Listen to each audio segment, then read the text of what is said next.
What is up, everybody? Welcome back to another Pitching Ninja's Filthiest Pitches of the Day, the postseason edition. As always, remember to hit that subscribe button, because you don't want to miss any content here. And without further ado, here are my highlights from the Phillies-Braves Game 4 battle last night. I'm going to start with Ranger Suarez, who was outstanding, giving up 1 run in 5 innings on only 3 hits and no walks. Ranger picked up 2 Ks, one on this paint-ish fastball, just a little off the plate, and did a great job silencing the Braves' big bats, and even occasionally slicing right through one. He only picked up 5 whiffs on the game, 3 on his changeup, 1 on his fastball, but did a fantastic job keeping Braves hitters off balance with his great pitch mix, as you see in this pitch breakdown. He, of course, faced Spencer Strider, who was actually really good yesterday, despite being a losing pitcher. With 7 strikeouts and 5 2/3 innings, he did give up 3 runs, all on solo home runs. 2 of them off mistakes, just hanging sliders, and 1 thanks to great hitting by Nick Castellanos, which I'll get to in a little bit. Strider picked up Ks on his fastball, which was up to 101 miles an hour, as well as, of course, his wicked slider, although he did have a tough time locating his slider. He had 19 whiffs yesterday, 14 were on his fastball. I thought this was an impressive fastball against Kyle Schwarber going out of the zone to get him to swing. Because if you watched my breakdown with Mike Fisher from Codify Baseball pregame, we talked about this exact pitch. Schwarber in the maps is kind of saying, hey, you want to work along the upper ridge with that Strider fastball, you're going to have a lot of success. Yet you go look at where he's pitched to Strider with fastballs and like, there's not really a lot up there. There's nothing above the zone all year, all 5 games, which is weird. When I looked at it, I was like, that oh, weird too, yeah. I must have left something out or something, but no, it's nothing above the zone.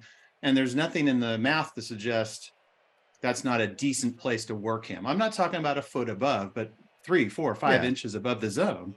You know? So you're circling, those are the guys you're circling, and you're giving them some advice, maybe, hey, yes. Where you've attacked Schwarber historically, you might want to go a little bit further up with that fastball. I think so. Now back to that Nick Castellanos at bat against his fastball. I mentioned Strider was having a tough time locating his slider all game, and had bounced the slider earlier in that at bat against Castellanos, but otherwise attacked him with fastballs. So Castellanos rightly guessed that Strider was going to try to beat him with a fastball, and probably his best bolt, and timed it up perfectly. But the amazing thing about this fastball is even though it was middle, this is the only extra base hit in Strider's entire career that he's given up off a 100-mile-an-hour fastball or faster.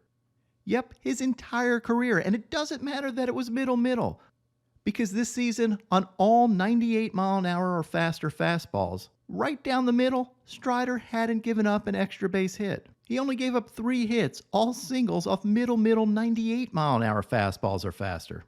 And yes, Castellanos could eliminate the slider because Strider had bounced one and really didn't have command of it, but hitters generally guess fastball against Strider and still don't do anything with it. Sometimes the hitter just wins.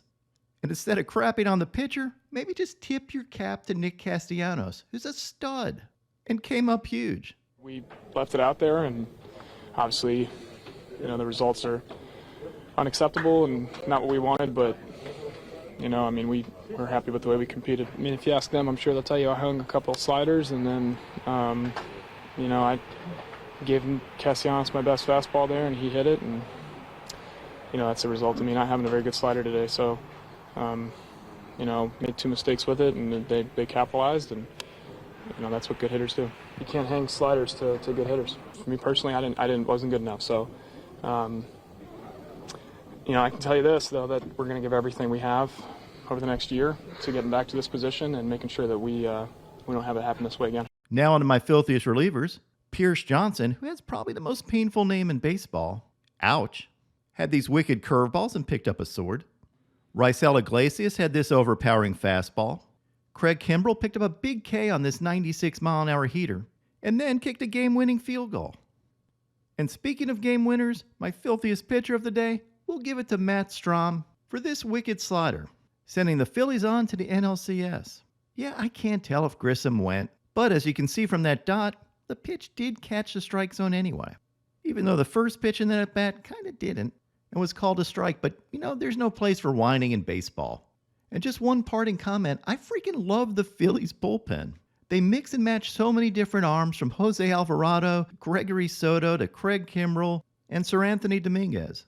And didn't even use Jeff Hoffman or Orion Kirkring last night. The combo of Wheeler and Nola, looking like Wheeler and Nola, and Suarez stepping up big time combined with that bullpen and that lethal Phillies lineup, hats off to them. And now my pitching ninja moment of zen. I love Ronald Acuna instantly becoming a meme last night, flashing his iPad to the TBS cameras after going back and seeing a bad strike call against him. You could almost do anything with this picture. Acuna, fly ball, left center field. On the run is Rojas, and he makes the